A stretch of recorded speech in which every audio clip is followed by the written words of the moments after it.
Good morning students. How are you? आप लोग कैसे हैं घर पर? आशा करता हूँ सभी लोग अच्छे होंगे। बच्चों, लास्ट क्लास में मैंने lesson 5 the way the world looks मैंने इंड किया था। ठीक है, मैंने यहाँ तक पढ़ाया था ना। लास्ट क्लास में ये लेसन इंड किया था। इस लेसन में बहुत ही कैलकुलेशन कम था, लैंग्वेज और एक्टिविटी बेस्ड क्वेश्चन था। ठीक है, तो आज नेक्स्ट लेसन स्टार्ट कर रहा हूँ। Lesson 6 the junk seller. Lesson 6 the junk seller start कर रहा हूँ। ठीक है, आप लोग शायद जंक सेलर के बारे में सुना होगा। द जंक सेलर मीन्स कबाड़ी वाली। ठीक है, यहाँ देखिए एक लेडीज़ का पिक्चर दिया हुआ है। ठीक है, द जंक सेलर मीन्स कबाड़ी वाला। ठीक है, इस तरह का, जैसे देखिए ये इसका शॉप दिया हुआ है। ठीक है, टायर वायर, ये जैसे ट्यूब होता है ना, ट्यूब टायर जो मोटरसाइकिल बाइक ये सब में जो लगता है, वही सब चीज़ का यहाँ इसका दुकान है, शॉप है। इसी के बारे में स्टोरी दिया हुआ है और उसी से रिलेटेड क्वेश्चन है। ठीक है, तो चलिए स्टार्ट करते हैं। The junk seller, page number 60। पहले देखिए इसका स्टोरी, देखिए क्या। हैव यू एवर मीट ए कबाड़ी वाली? क्या तुमने कभी कबाड़ी वाली से मिला हो? क्या तुम लोग जो है कभी किसी कबाड़ी वाली को, जो कबाड़ी वाला या किसी से को देखा है या सुने हैं? A woman who sells junk. A woman, यहाँ एक ओमैन जो है, औरत जो है, जंक सेल करती है। ठीक है, मैंने मीन्स ये सब जो है, ये सब इसका दुकान है। ठीक है, टायर ट्यूब ये सब का, जो लोहा लक्कर ये सब जो लेता है ना घूम घूम कर, ठीक है, वो सब सेल कर रही है, इसका दुकान है। This is a true story told by Kiran. This is a true story, यह एक सच्ची कहानी है जो कि किरण कह रही है। ठीक है, who has a junk shop in Patna, जिसका कि कबाड़ी का एक दुकान है। कहाँ पर? पटना में। पटना आप लोग को तो नाम सुना होगा, बिहार का कैपिटल है। ठीक है, हम लोग जिस स्टेट में रहते हैं, बिहार में रहते हैं ना, हम लोग का जहाँ विद्यालय है, ठीक है, वो भी बिहार में ही है। के वी जमालपुर बिहार में है। ठीक है, तो बिहार का ही कैपिटल है Patna. This is a true story told by Kiran, ये किरण के द्वारा, किरण का जो है एक सच्ची कहानी है, जो कि कहाँ पर रहती है? पटना में उसका दुकान है। ठीक है, अब देखिए, I study in Hindi medium. अब किरण क्या कर रही है, देखिए आई, यहाँ पिक्चर दिया हुआ, देखिए किरण का, वो अपना स्टोरी बता रही है। I study in A Hindi medium school in my village. मैं अपने गाँव में जो है हिंदी मीडियम स्कूल में पढ़ी हूँ। My father wanted girls to study like boys. मेरे पिताजी जो है, हम लड़कियों को लड़कों की तरह पढ़ाना चाहते थे। ठीक है, I loved Hindi and science. मुझे हिंदी और साइंस बहुत अच्छा लगता था, हिंदी और विज्ञान। बट आई हेटेड मैथ, लेकिन मैं मैथ से बहुत नफरत करती थी। अब देखो, देखिए क्यों ये नफरत करती थी। Today maths is most useful for my work.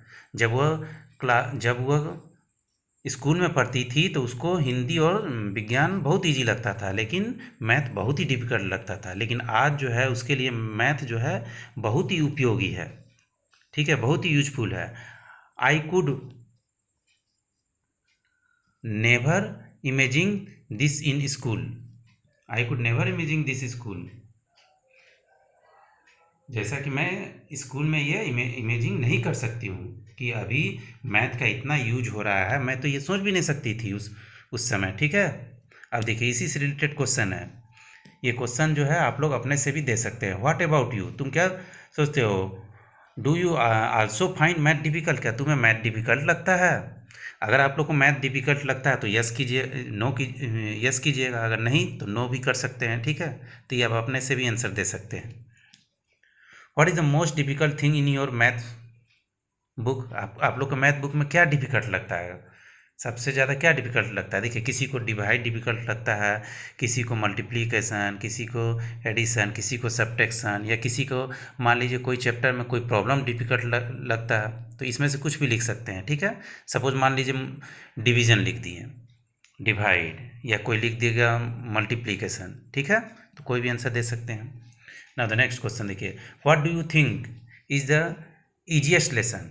अभी तक आप लोग ने जो लेसन पढ़े हैं क्लास 4 में 1 to 5 पढ़े हैं ना, तो उसमें सबसे ईजिएस्ट लेसन कौन सा है? तो देखिए यहाँ पर लिखा गया है lesson 3।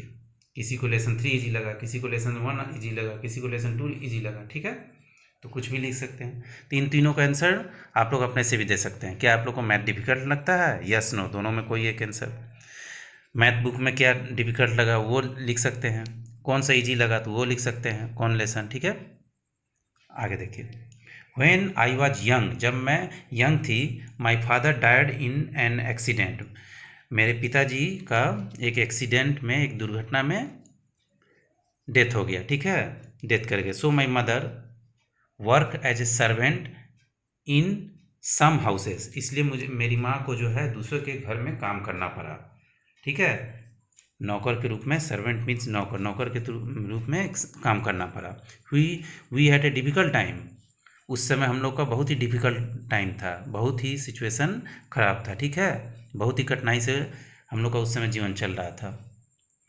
I had a leave school after 8, मैं क्लास 8 के बाद जो है मैं स्कूल छोड़ दिया। देखिए उन लोग का सिचुएशन जो है, किरण का सिचुएशन बहुत ही डिफ़िकल्ट हो गया था, मैंने मीन्स बहुत ही पुअर थी उस समय, उनके फादर नहीं थे, उनकी मम्मी जो है काम करके पढ़ा रही थी, इसलिए उसको छोड़ना पड़ा अपनी पढ़ाई क्लास 8 के बाद। I wanted to study more, मैं आगे पढ़नी चाहती थी, ठीक है, but my mother got me married, लेकिन मेरी माँ ने मुझे मेरी शादी कर दी, ठीक है, मैरिड कर दी। वो पढ़नी चाहती थी, कौन? किरण, लेकिन उसकी माँ ने उसे शादी कर दी। My husband's family lived in a mud house, मेरे पति का, मेरे हस्बैंड का जो फैमिली जो है कहाँ रहते थे? कच्चे मकान में, ठीक है, कच्चे मकान में रहते थे। His 2 brother and A sister, ठीक है, उनके कितने भाई थे? 2 भाई और 1 बहन थे। Did not go to school, वो लोग भी स्कूल नहीं जाते थे। He had a tea stall, मेरे हस्बैंड के जो है एक चाय का दुकान था। तो ये बच्चों ये स्टोरी है, ये किरण का जो है ये स्टोरी बताया गया है, कैसे वो पढ़ रही थी, क्या कौन उनके फैमिली में था, ठीक है, क्यों स्कूल छोड़ दी, ठीक है, कौन से हाउस में रहती थी, उनके हस्बैंड के कितने भाई बहन थे, सब स्टोरी बताया गया है। अब नेक्स्ट पेज में देखिए, इसी से रिलेटेड एक क्वेश्चन सब है, कैलकुलेशन देखिए। Find out how much for a cup of T, topic है ये। आस्क पीपुल, आप लोगों से पूछिए, आप अपने घर में लोग, मम्मी पापा इन लोग से भी पूछ सकते हैं। Find out the cost of A T, ठीक है, find out the cost of A cup of T, एक कप चाय का दाम कितना होगा? कहाँ पर? चाय का दुकान में एंड होटल में। At a tea stall means चाय का दुकान में कितना होगा, और होटल में। तो बच्चों याद रखिएगा, आप इसमें 10 रुपीज़ भी दे सकते हैं या 5 रुपीज़ भी दे सकते हैं। अभी जनरली जो है कोई भी चाय दुकान में जाइएगा, ठीक है, तो एक कप चाय का दाम कितना होगा? देखिए मैंने यहाँ 5 लिखा, ठीक है, तो आप यहाँ 10 भी लिख सकते हैं, ठीक है, 5 रुपया भी में भी मिलता है, 10 रुपया में भी, ठीक है, तो 5 रुपया लिखिए या 10 रुपया। एंड एट ए होटल, तो होटल में देखिए ज़्यादा दाम लेता है, ठीक है, होटल में मैंने यहाँ लिख दिया हूँ ₹20, ठीक है, आप लोग 30 भी लिख सकते हैं, 25 भी लिख सकते हैं, ₹20, ओके। फिर देखिए next question, if a person who runs T A stall earns ₹30 in a day, एक आदमी जो है एक दिन में 30 रुपया कमाता है चाय की दुकान पर, ठीक है, how much will he run in 10 days, तो 10 दिन में कितना कमाएगा, अर्न करेगा, एंड इन ए मंथ, और एक महीना में कितना। How do you get answer, आप अपना आंसर कैसे फाइंड कीजिएगा, डिस्कस, ये 3 क्वेश्चन है देखिए। इन 1 डे अर्न्स ₹30, एक दिन में कितना कमाता है?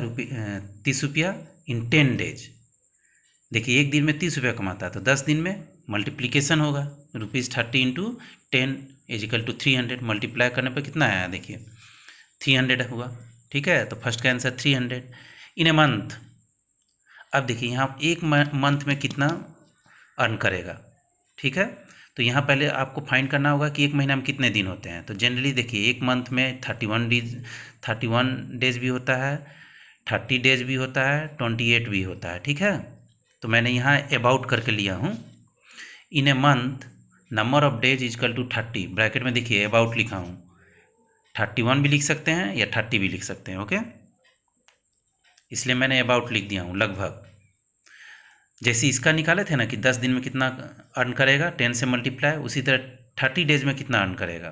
तो 30 इंटू 30 मल्टीप्लाई किए तो कितना आया 900। ओके, तो आप लोग कैसे निकाल रहे हैं इसको, मल्टीप्लिकेशन के द्वारा ही ना, मल्टीप्लाई करने पर। तो थर्ड क्वेश्चन वही है, देखिए how did you get the answer, discuss. कैसे निकाले, मल्टीप्लिकेशन से, I got the answer by multiplication. Okay, multiplication के द्वारा ही निकाले। अब देखिए नेक्स्ट टॉपिक क्या है, इसी में से देखिए और क्या है दिया हुआ। किरण क्या सोच रही है, I thought of starting my own business.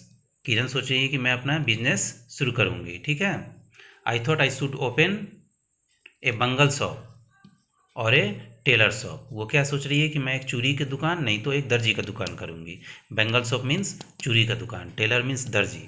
But my uncle said that, लेकिन मेरे चाचा जी ने क्या कहा, we could earn a lot of opening a junk shop. अगर हम लोगों ने एक जंक शॉप खोलेंगे, मीन्स कबाड़ी का दुकान खोलेंगे, तो उसमें हम लोग ज़्यादा कमा सकते हैं, ज़्यादा अर्न कर सकते हैं। इन 2001 my mother in law and I open A junk shop. 2001 में मेरी सासू माँ, मदर इन लॉ मीन्स सासू माँ, और मैं एक जंक शॉप खोली, मैंने मीन्स कबाड़ी का दुकान खोली। We took a loan of ₹8,000 for a shop. मैंने जो है उस दुकान के लिए 8,000 रुपया उधार लिया, लोन लिया, ठीक है। लोन, बच्चों याद रखिएगा, देखिए लोन क्या होता है, मान लीजिए कि जब भी किसी को कोई पैसा का ज़रूरत होता है, मान लीजिए कोई बिजनेस करने के लिए पैसा का ज़रूरत है, या मान लीजिए कार खरीदने के लिए, घर बनाने के लिए पैसा का ज़रूरत है, या कोई बाइक या कार खरीदने के लिए पैसा का ज़रूरत है, ठीक है। तो अगर हम लोग के पास पैसा नहीं रहता तो क्या करते हैं, लोन लेते हैं, बैंक से लोन लेते हैं, ठीक है, या किसी से उधार भी लेते हैं, तो उसी को लोन कहा जाता है। लोन क्या है, जिसे मान लीजिए कि आपको घर बनाना है, अभी आपके पास पैसा नहीं है, तो आप बैंक से लोन ले सकते हैं, मीन्स उधार ले सकते हैं। तो लोन जब भी लिया जाता है, ठीक है, आप मान लीजिए कि 50 रुपया उधार लिए किसी से, तो उसको रिटर्न क्या 50 रुपया कीजिएगा। बैंक से जब भी लोन लिया जाता है तो वो बैंक जो है आपसे उससे ज़्यादा पैसा रिटर्न लेगा, ठीक है, इसी को लोन कहते हैं। जब भी आप किसी से उधार लीजिएगा तो वो उससे ज़्यादा पैसा रिटर्न लेगा, ठीक है। देखिए find out what is loan, topic है have you ever heard of a sum taking a loan. क्या तुम लोगों ने लोन के बारे में सुना है, तो आंसर क्या हो जाएगा, यस। आप लोगों ने अपने मम्मी पापा या घर के आसपास आप लोगों ने सुना ही होगा कि लोन के बारे में, ठीक है। तो आंसर क्या हो गया, यस। उसके बाद देखिए नेक्स्ट क्वेश्चन है फॉर व्हाट। आप किस चीज़ के लिए लोन लिए हैं। तो जनरली देखिए आप इसमें लिख सकते हैं ए शॉप, ठीक है, इसमें आप लिख सकते हैं दुकान के लिए, माने दुकान खोलने के लिए, या मान लीजिए कि बाइंग है, मैं बाइक खरीदने के लिए, या मेकिंग ए ऑन हाउस, अपने घर बनाने के लिए, कुछ भी लिख सकते हैं, ठीक है। तो मैंने यहाँ लिख दिया हूँ ए शॉप, मैंने दुकान खोलने के लिए। हाउ मच लोन, ठीक है, कितना लोन लिए, तो 10,000। कितना रिटर्न कीजिएगा, तो जब भी रिटर्न कीजिएगा तो उससे ज़्यादा ही रिटर्न होगा। सपोज मान लीजिए मैंने यहाँ लिख दिया हूँ 11,000, तो इन तीनों का आंसर आप कुछ भी दे सकते हैं। जैसे देखिए फॉर बिजनेस, फॉर शॉप, ठीक है, फॉर हाउस के लिए भी लोन लिया जा सकता है, फॉर कार खरीदने के लिए भी, ठीक है। कितना लोन लिए, जिसे मान लीजिए यहाँ पर मैंने दिया हूँ 10,000, ठीक है, तो यहाँ आप 20,000 भी लिख सकते हैं, 30,000 भी लिख सकते हैं। और जब भी रिटर्न कीजिएगा तो उससे ज़्यादा ही होगा रिटर्न। जैसे यहाँ 10,000 है तो यहाँ 11,000, आप 20,000 दीजिएगा तो यहाँ पर 20 से ज़्यादा 25 दीजिए या 21 दीजिए, ठीक है। अब देखिए most important question for the examination point of view, यहाँ, ठीक है।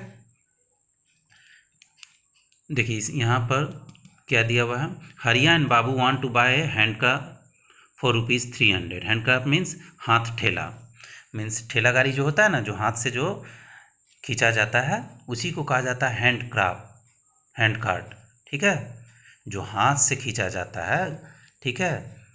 आप लोग मार्केट में भी देखते होंगे ठेला, जिसे रिक्शा की तरह जो होता है ना ठेला, लेकिन यहाँ पर दिया हुआ हैंड कार्ट, मैंने हाथ से खींचने वाला। तो हरिया एंड बाबू 2 आदमी हैं, ठीक है, दोनों को हैंड कार्ट जो है हाथ ठेला खरीदने के लिए पैसे का ज़रूरत है। तो उन लोग कितना लोन लिए, 300, ₹300 दोनों, हरिया एंड बाबू। अब देखिए दोनों के बारे में क्या कर रहा है। हरिया, देखिए ये हरिया के बारे में है।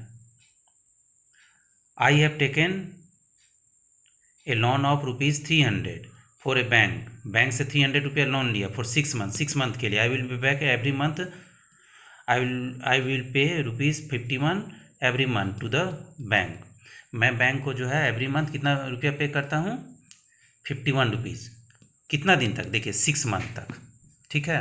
तो देखिए इसका कैलकुलेशन, फॉर हरिया टेकन 300, ठीक है, 300 वो रुपया लिया, कितना दे रहा है बैंक को, तो देखिए एवरी मंथ दे रहा है 51, तो 6 मंथ के लिए कितना हो जाएगा, 51 × 6, डेट्स मीन 306। मल्टीप्लीकेशन करने पर लिया कितना 300 और दिया कितना 306, यानी इससे ज़्यादा दे रहा है। मैंने बताया था ना कि लोन जब भी लीजिएगा, कोई लोन लेता है तो उससे ज़्यादा रिटर्न बैक करना पड़ता है, ठीक है। तो यहाँ 300 लिया, 306 दिया। बाबू, देखिए यहाँ बाबू के बारे में क्या करा, यहाँ बाबू है ना, but I means Babu have taken a loan ₹300 from Chunni Lal. Chunni Lal एक आदमी का नाम है, इसी से रुपीज़ लोन लिया है 300। After 6 month I will B पे बैक ₹360, 360 रुपया वो रिटर्न किया, ठीक है। देखिए यहाँ पर फॉर बाबू टेकन 300 गिवन 360, यहाँ तो क्लियर दिया हुआ है, कैलकुलेशन करने का भी जरूरत नहीं है, इसमें कैलकुलेशन था, ठीक है। तो क्वेश्चन क्या है, हु हैज़ टू पे बैक मोर, कौन जो है ज़्यादा पे करेगा, हरिया एंड बाबू, ठीक है। तो दोनों में देखिए कंपेयर कीजिए, ये 300 बैंक से लोन लिया, रिटर्न कर रहा है 306, यानी 6 रुपया ज़्यादा। ये 300 लिया, ये भी 300 लिया लोन चुन्नीलाल से, कौन, बाबू, रिटर्न कितना कर रहा है, गिवन कितना, मैंने कितना दे रहा है 360, तो 360 306 से ज़्यादा है, यहाँ लिखा हूँ देखिए, but ₹360 is more than ₹306, okay. So therefore Babu paid back more money.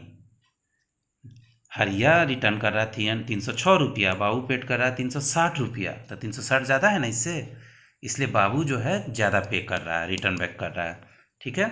Bracket में लिख दिया ₹360, ठीक है। तो बच्चों मैंने आज लेसन 6 स्टार्ट किया हूँ, इसमें कैलकुलेशन भी है आप लोग के लिए। इधर स्टोरी है पेज नंबर 60 में, और पेज नंबर 61 में कैलकुलेशन है, ठीक है। तो यही आप लोग के लिए होमवर्क रहा है, जो मैंने कैलकुलेशन यहाँ बताया है ना, मैथमेटिकल बताया, इसी को कॉपी में लिखना है, ठीक है, और रिवाइज भी करना है, okay. Page number 60 and 61, okay. Thank you.